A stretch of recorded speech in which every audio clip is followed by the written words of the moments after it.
a bond where science meets poetry and knowledge meets imagination. With that, I warmly welcome all of you once again, and I'm delighted to continue today's session. Now, please allow me to share a brief reflection in Bengali. আমার আজকের এই পাঠটির নাম বিজ্ঞানী ও কবি। আমি এখানে just কিছু কথা বলার জন্য আজকে খুবই ধন্যবাদ প্রদান করতে চাই সকলকে। একটা জিনিস আমার মনে হয়েছে যে আমরা প্রত্যেক গবেষক এবং গবেষিকারা সকাল থেকে রাত্রি পর্যন্ত নিরন্তর যে কাজ করে যায়, ইভেন ছুটির দিনেও, তো সেখানে আমার মনে হয়েছে যে একটা পাশে যদি কেউ উৎসাহ দেওয়ার মতো থাকে, আর সেটা যদি কোনো ভালো বন্ধু হতে পারে, মানে সেটা আমার কোনো কলিগস, ল্যাবমেট বা কোনো জুনিয়র বা সিনিয়র্স হতে পারে, যে আমার কাজে একটুখানি যখন আমার কোনো এক্সপেরিমেন্ট একটু ফেল্ড হচ্ছে বা আমাকে যেটা রিপিট করতে হচ্ছে বারে বারে, তখন যদি সে একটুখানি উৎসাহ বা এনকারেজ করে, সেটা আমার মনে হয় দিনের শেষে আমাদের প্রত্যেকের কাছে অনেক বড় একটা পাওনা। তো আজকে স্যার জগদীশ চন্দ্র বোস এবং রবীন্দ্রনাথ ঠাকুরের বন্ধুত্বটা অনেকটা এরকমই ছিল।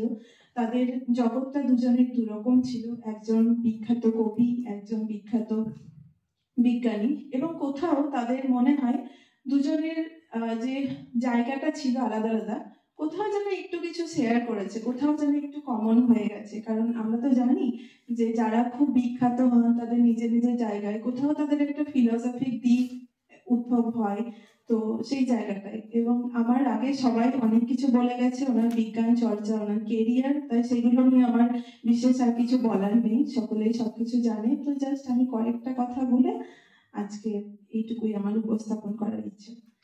তো সালটা ছিল 1895 সাল, ডিসেম্বর মাস, আর জগদীশ চন্দ্র বসু লন্ডনে একটা বেতার বার্তা প্রেরণ করে সকলকে চমকে দিয়েছিলেন। আর সেখান থেকেই তার বিজ্ঞানী, যে বাঙালি হিসেবে যে বিজ্ঞানী, তার যাত্রা শুরু হয়েছিল। যাত্রা পথের সূচনাটা ছিল এরকম। এবং জগদীশ চন্দ্র বসুই প্রথম বাঙালি বিজ্ঞানী যার গবেষণা আন্তর্জাতিক স্বীকৃতির মাধ্যমে ভারতীয় উপমহাদেশকে বিজ্ঞানের অঙ্গনে সুপরিচিত করে তোলেন। এবং আমরা তার উত্তরসূরিরা তার কাছে অনেক কৃতজ্ঞ সেজন্য। আজ এই মহাবিজ্ঞানী জন্মতিথিতে তাকে আমাদের অন্তরের প্রণতি জানাই। আজকের দিনে তার এই তাৎপর্যের প্রেক্ষিতে আমি আলোকপাত করব জগদীশ চন্দ্র বসুর জীবনের এক বিশেষ অধ্যায়, যে অধ্যায় এক বিশেষ বন্ধুত্বের, এবং তার এই বন্ধুত্ব আরেক বিশ্ববরেণ্য মহামানব তথা কবির সান্নিধ্য, সাহচর্য, শ্রদ্ধা ও স্নেহের আবর্তে প্রবাহিত হয়েছে জীবনের শেষ বেলা পর্যন্ত। বিজ্ঞানী জগদীশ চন্দ্র বসু ও বিশ্বকবি রবীন্দ্রনাথ ঠাকুরের সেই বন্ধুত্বই আমার আজকের বক্তব্যের বিষয়। জগদীশ চন্দ্র বসুর প্রচেষ্টা ছিল এটা প্রমাণ করা যে জ্বর এবং জীবের সারাদানের মধ্যে কোনো তফাৎ নেই, এখানে কোনো রহস্য বা খামখেয়ালিপনার ভূমিকা নেই, যা অতি যান্ত্রিক প্রাণশক্তির তত্ত্বে অনুমান করতে হয় এবং যা ভৌত আইনের বিপরীতে বা বিরুদ্ধে কাজ করে। এই প্রসঙ্গে কিছুটা রসিকতা করেই রবীন্দ্রনাথ জগদীশ চন্দ্রকে 1901 সালের 21শে মে এক চিঠিতে লিখেছিলেন, পৃথিবীর সর্বত্র চিমটি কাটবার যে উপায় তুমি বের করেছো, সেইটি পড়ে গর্ব অনুভব করা গেল। এতদিন জড় পদার্থ আমাদের বিধিমতে পীড়ন করে আসছিলেন, এবার তোমার কল্যাণে তাদের উপর প্রতিশোধ নিতে পারবো। তাদের দেগার চিমটি কাটো, তাদের বিষ খাওয়াও, ওগুলোতে কোনো মতে ছেড়ো না ওগুলোকে। এখন থেকে আদালতে যদি অপরাধী জড় পদার্থের বিচার হয়, তাহলে বিচারক তাদের চিমটি দণ্ড বিধান করতে পারবেন। জগদীশ চন্দ্র বসুর সঙ্গে রবীন্দ্রনাথের সম্পর্কের সূচনা হয় একগুচ্ছ ম্যাগনোলিয়া ফুল দিয়ে। 1896 সালে জগদীশ চন্দ্র সার্থক বৈজ্ঞানিক সফর শেষ করে দেশে ফিরে এলে রবীন্দ্রনাথ জগদীশ চন্দ্রের ধর্মতলা স্ট্রিটের বাড়িতে গিয়ে একগুচ্ছ ম্যাগনোলিয়া ফুল কবিকে, বিজ্ঞানীকে দিয়ে অভিনন্দন জানিয়ে আসেন, এবং সেখান থেকেই তাদের প্রগাঢ় বন্ধুত্বের শুরু, এবং সেটি চলতেই থাকে। রবীন্দ্রনাথের সুপুত্র রথীন্দ্রনাথ ঠাকুর তার on the edge of time গ্রন্থে তাদের দুজনের অন্তরঙ্গতা সম্পর্কে লিখেছেন, একজন বিজ্ঞানী, অন্যজন কবি। এদের মধ্যে যে আকর্ষণ ছিল সে কেবল বন্ধুত্ব বলে সম্পূর্ণ বলা হয় না, পরস্পরের মধ্যে একটি গভীর অন্তরঙ্গ সম্বন্ধ ছিল। কথাবার্তা, গল্প করার মধ্যে ভাব বিনিময়ের চেষ্টা যেন সর্বদাই চলত। জগদীশচন্দ্র তার উদ্ভাবিত নতুন যন্ত্রের কথা বলতেন, নতুবা বলতেন জ্বর এবং জীবের মধ্যে কি সব অদ্ভুত মিল আছে।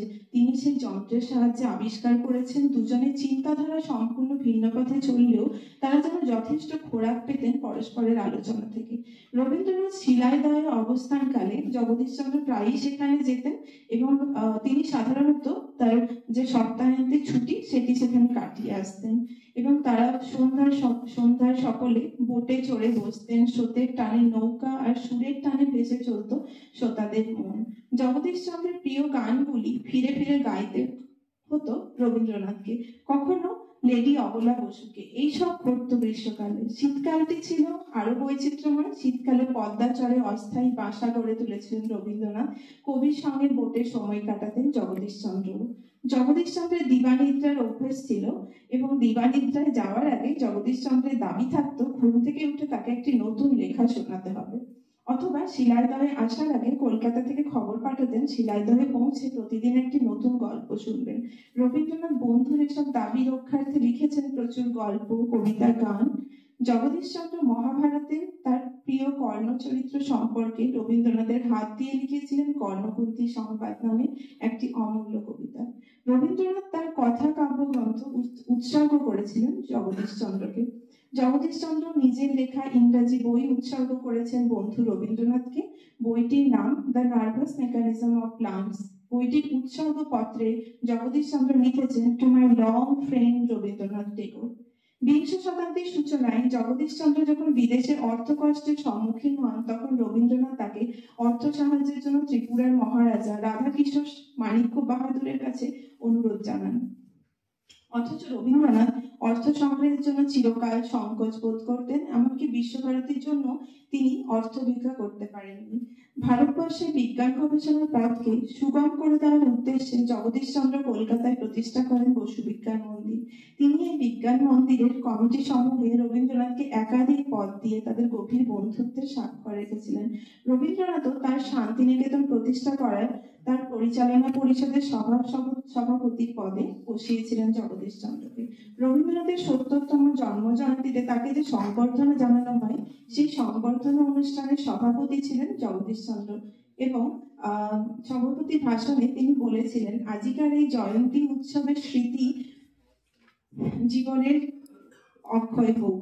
আর রবীন্দ্রনাথের জগদীশচন্দ্রের ৭০তম জন্মদিনের অনুষ্ঠানে বলেছিলেন, ভাবিকালে চিত্তে তোমার স্মৃতির সঙ্গে আমার স্মৃতি জড়িত হয়ে থাকবে, এই আমার আনন্দ। বিজ্ঞানী জগদীশচন্দ্র বসু কবির বন্ধু রবীন্দ্রনাথের অনুপ্রেরণায় লাভ করেছিলেন এক উজ্জ্বল সাহিত্যিক দৃষ্টি, আর রবীন্দ্রনাথকে তিনি অভিষিক্ত করেছিলেন একটি জাগ্রত বিজ্ঞান চেতনায়। জগদীশচন্দ্র তাদের বন্ধুত্ব সম্পর্কে বলেছেন, আমার সমুদয় চেষ্টার মধ্যে আমি কখনো একা ছিলাম না। আমরা উভয়েই অপ্রসিদ্ধ ছিলাম। তখন আমার চির বন্ধু রবীন্দ্রনাথ আমার সঙ্গে ছিলেন। সেই সব সংশয়ের দিনেও তার বিশ্বাস কোনোদিনও টলে নাই। রবীন্দ্রনাথের আশা ছিল জগদীশচন্দ্র তার গবেষণার খ্যাতিতে একদিন নোবেল পুরস্কার পাবেন। কিন্তু রবীন্দ্রনাথের আশা পূরণ না হলেও বাংলা তথা ভারতবর্ষের সাহিত্যে, সংস্কৃতি তথা বিজ্ঞানের ইতিহাসে এই দুই বন্ধুর অকৃত্রিম ভালোবাসা এক মর্মস্পর্শী প্রজ্জ্বল অধ্যায়। পরস্পরের প্রতি গভীর শ্রদ্ধাবোধ মানুষকে যে কোন পর্যায়ে পৌঁছে দিতে পারে, রবীন্দ্রনাথ ও জগদীশচন্দ্রের বন্ধুত্ব তার উজ্জ্বলতম উদাহরণ। আজকে আমার এইটুকুই বলার ছিল যে আমরাও আমাদের প্রতিদিনের গবেষণা, প্রতিদিনের কাজে যদি এইটুকু কোনো একটা সেই বিশেষ উৎসাহ যদি খুঁজে বের করতে পারি, আমরা মনে হয় আমাদের সেই এক্সপেরিমেন্ট যেগুলো ফেলিওর হয় বা ভাবি এটা আবার কি করব, আবার কি করে করব, সেটা আমার মনে হয় একটু রসদ, একটু উৎসাহ খুঁজে পাওয়া যাবে। So thank you all for listening with such warmth and attention. As we remember Sir Jagadish Chandra Bose today, let us carry forward the spirit he and Rabindranath Tagore shared, a spirit where curiosity meets creativity and where science and humanity work together. Their friendship reminds us that knowledge has no boundaries and inspiration can come from any corner of life. With that, I would like to express my sincere gratitude to all my professors, research scholars, and fellow students for giving me this opportunity to speak today. Thank you, sir.